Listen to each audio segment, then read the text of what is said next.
Hello and welcome to the Drug Cultures Podcast. I'm your host, Sky Hawthorne. All content is mine and mine alone, as are all the opinions expressed on this pod. And I realize I didn't say this at the start of my last episode, but nothing I say on this podcast should be taken as medical advice. I do not and will not recommend that anybody take any drug for any reason. All content produced here is for the purposes of education, entertainment, and occasionally harm reduction.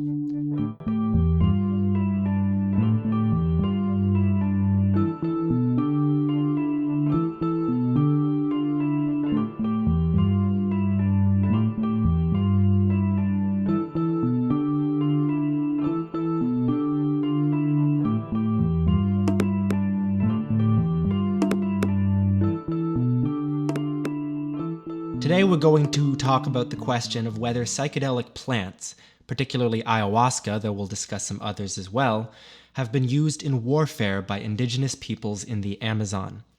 Now, I feel I must preface this by saying I'm not indigenous, nor am I from the region, nor am I an ethnobotanist.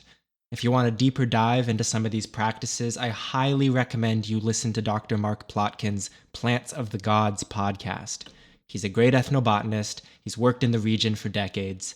What I want to do with this episode is to shine a light on a counterintuitive use of psychedelic plants that possibly existed in the past and one that runs contrary to our popular conception about what these drugs do.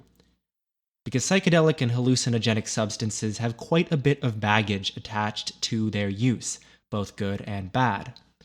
In the 1950s, LSD was seen as the hot new mental health treatment. In the 1960s, that same molecule became associated with the counterculture, social upheaval, and the anti-war movement.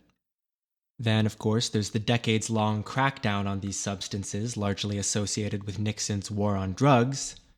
Recently, as I'm sure many of you know, research on the topic has resumed in novel and exciting ways, looking at psilocybin to reduce end-of-life anxiety, MDMA as a treatment for PTSD, ibogaine as a potential silver bullet for severe opioid addiction. Never has it been a more exciting time to be interested in psychedelic drugs, and never has there been such a wealth of knowledge about the myriad ways in which these drugs are used right at our fingertips. But when you begin a journey down the research rabbit hole, you start to encounter claims about uses for some of these drugs that are puzzling, to put it mildly. And one such claim I've seen repeatedly is that indigenous groups used hallucinogenic drugs in warfare, not as a means to recover from the trauma of warfare, as many psychedelics are used today, but that their use was somehow connected to war itself. This is a claim I've seen in a number of places, especially when I was researching ayahuasca, and this counterintuitive claim was actually part of why I wanted to make this podcast in the first place. Now, if you're listening to this podcast, you probably have at least heard of ayahuasca, the strongly psychoactive brew that has been used for hundreds of years in the Amazon, if not longer. You probably also know that in recent decades, it has become increasingly popular in the West as a tool for healing and spiritual growth. Starting in the 70s and 80s, people began journeying to the jungles of Peru, Brazil, Colombia, and other Amazonian countries to take ayahuasca under the guidance of a shaman, and with the hopes of having a life-changing experience that could help them heal trauma, break unhealthy habits and addictions, you name it.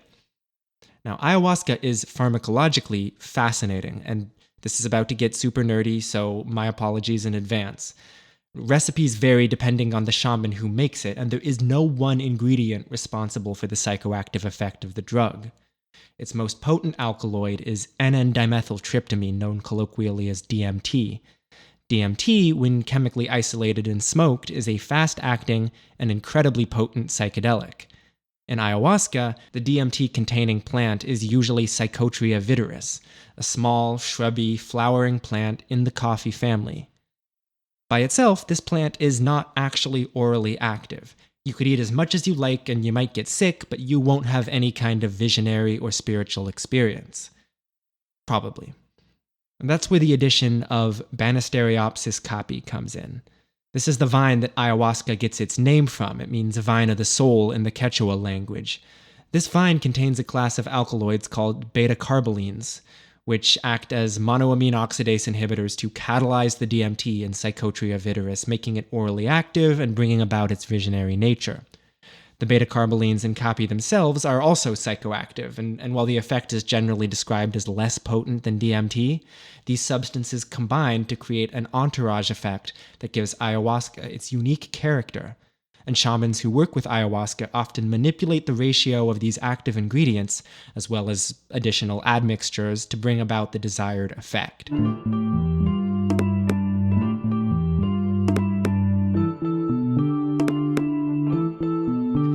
So how is it that ayahuasca, whose primary active alkaloid produces classically psychedelic effects, how could it possibly have been used as a tool for warfare? How is it that classic psychedelics could have fueled and nurtured the anti-war movement in the 1960s, while at the same time acting as a tool for battle when used by indigenous cultures in antiquity? As I began investigating this question, I quickly realized that I would not get an easy answer, because most of the articles I kept seeing that mentioned the use of ayahuasca in warfare do so as an aside or a one-liner, and often these passages are in reference to shamanic traditions that no longer exist. There's a tendency among Western audiences, with our biases toward our own medical practices and institutions, to see Amazonian shamanic traditions entirely as relics of the past, when in reality, they're as complicated and dynamic as our own and have changed greatly as their societies have changed, and as they've come into contact with and oftentimes become victims of conquest and imperialism. While many articles reference the use of psychedelic plants as a tool for warfare and hunting extremely briefly, nobody I talked to with any experience in the ayahuasca space or who had worked with any of these indigenous Amazonian cultures seemed to know what I was talking about. The first source I was able to find that went into any detail about this supposed lost use of ayahuasca was from Spanish anthropologist Oscar Calavia Saez, who in 2011 wrote the following about the Yamanawa people of western Brazil.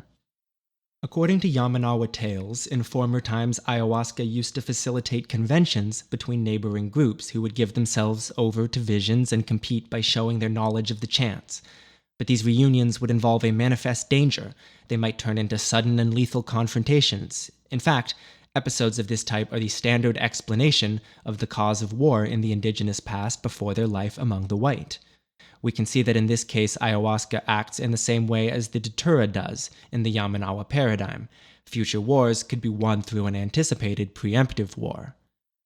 Now, there's two things I want to point out about this passage. The first is the mention of datura, which is a very different plant whose psychological effect is quite different from ayahuasca.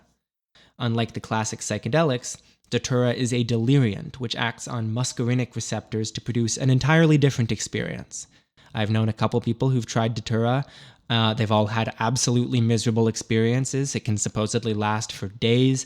I strongly discourage anyone who listens to this podcast from taking datura unless they absolutely know what they are doing, and maybe even then don't do it.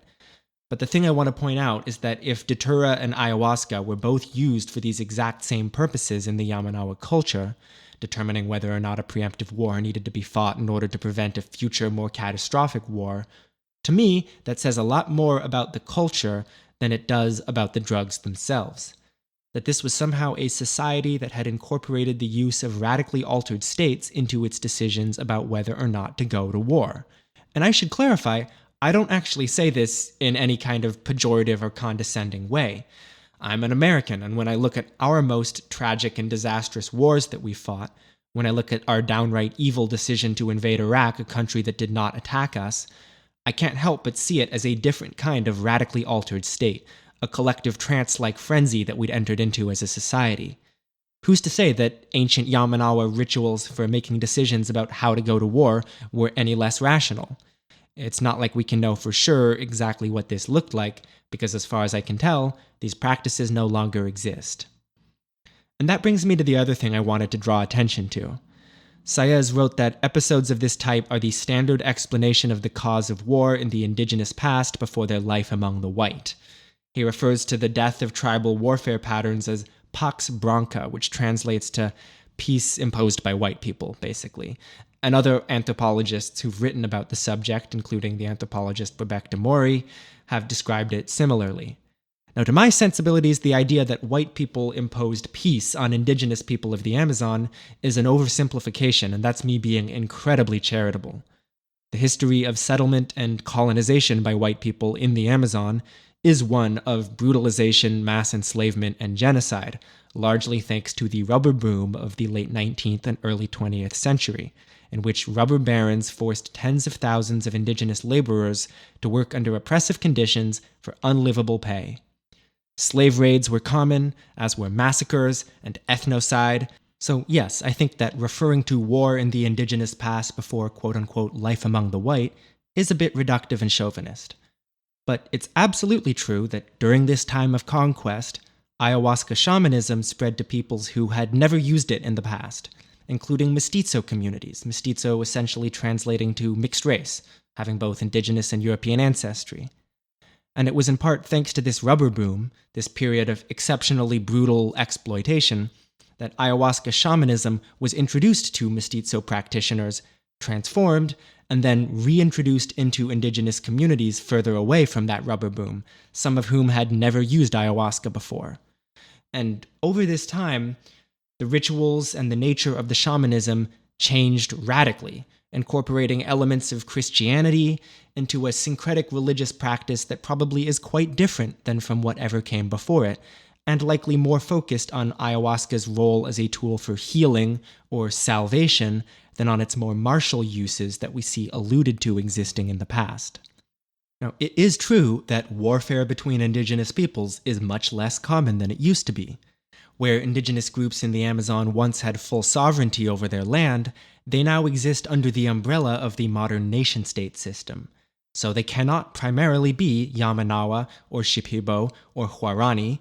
They are Brazilian, Ecuadorian, and Peruvian. And while these nation-states still have full authority to oppress and brutalize their indigenous populations, those populations can no longer go to war with each other with impunity. If we buy the hypothesis that ayahuasca once held this role as a catalyst for battle, then it's easy to see how colonization completely changed the role that it played, and that related psychedelic plants might have played in the lives and cosmologies of indigenous and mestizo communities. For one, it changes the way the substance itself is used. A fascinating book from 2014 contained the following passage: ayahuasca can be as much a cause for starting war as a substitute for it.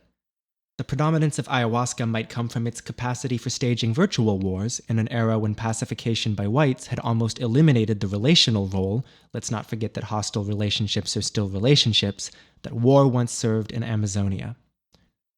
If ayahuasca really was once used in rituals involving literal violence and warfare, and such expressions of violence are no longer possible in a colonized world, is it possible that this martial aspect to the ayahuasca experience still exists in a more metaphoric sense? Ayahuasca has a reputation as a tool for healing, but our understanding of that word, healing, comes from a distinctly Western medical context, and it is not necessarily the same way an indigenous or mestizo shaman would understand healing. Healing in the shamanic cosmologies of these regions is sometimes seen as a form of warfare, or hunting. You're hunting whatever person or spiritual entity is causing malaise and sickness in the life of the person being healed. So healing for one patient may come at the expense of another.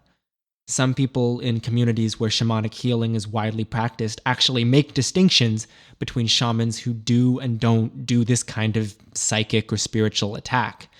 Those good healers who don't do this sort of shamanic violence might be called curanderos or ayahuasqueros, while those who do are referred to as brujos, which basically translates from Spanish to witch doctor. It's also worth expressing the possibility that this is the type of warfare that was being referred to all along, that psychoactive concoctions like ayahuasca were never used in literal warfare, but rather that spiritual attacks by shamans using ayahuasca were understood by indigenous peoples to be a form of warfare. The other way in which the colonization of South America by white people might have changed these ancient traditions is by turning them into totems of cultural identity. Oftentimes, cultures that are further removed from the impact of settler colonialism and trade with white people tend to regard ayahuasca and shamans with suspicion, while those who have experienced the most deleterious effects of social change hold up ayahuasca and shamanism as examples of the best that their cultures have to offer, and see it as a means for cultural preservation. And this isn't just the case with ayahuasca. In Venezuela, there are multiple indigenous groups that use a snuff called yopo. Yopo also contains DMT, as well as other psychoactive alkaloids such as 5-MeO-DMT and bufotenine, and it is used ritualistically for similar purposes as ayahuasca, and as a tool for both shamanic healing and shamanic warfare. But in researching for this episode, I came across a fascinating article from 2011 that compared attitudes toward yopo use among two societies that use it, the Cuiva and the Piaroa. Ever since the Spanish began their process of colonizing what is now Venezuela, the Cuiva have been subject to land theft, violence from ranchers, and repeated massacres, displacement, and attempt at extermination. The article writes the following, which I find fascinating. Cuiva people attribute their cultural survival to the use of yopo, which has enabled them to ward off colonists, other ethnic groups, and illness. Yopo experiences mediate relations among ancestors and the living and are an integral component of the intergenerational transmission of knowledge. So, this is not dissimilar from what happened with peyote in the United States, when American Indians were forced onto reservations and peyote rituals became a means of preserving the shared cultural identity of Indian that had developed in response to genocide.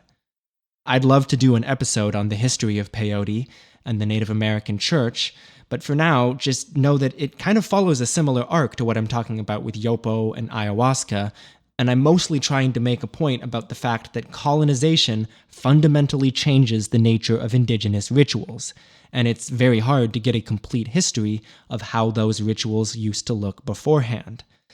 The Piaroa, who did not experience the same history of violent extermination as the Cuiva, see yopo quite differently. It's still a part of their culture, for sure, but is almost exclusively consumed by shamans.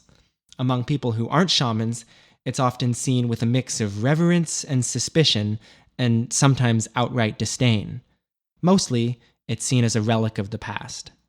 The Piaroa culture, which has not had the same history of brutalization and land theft as the Cuiva, has not had the same external pressure that would lead yopo to become a part of its core cultural identity.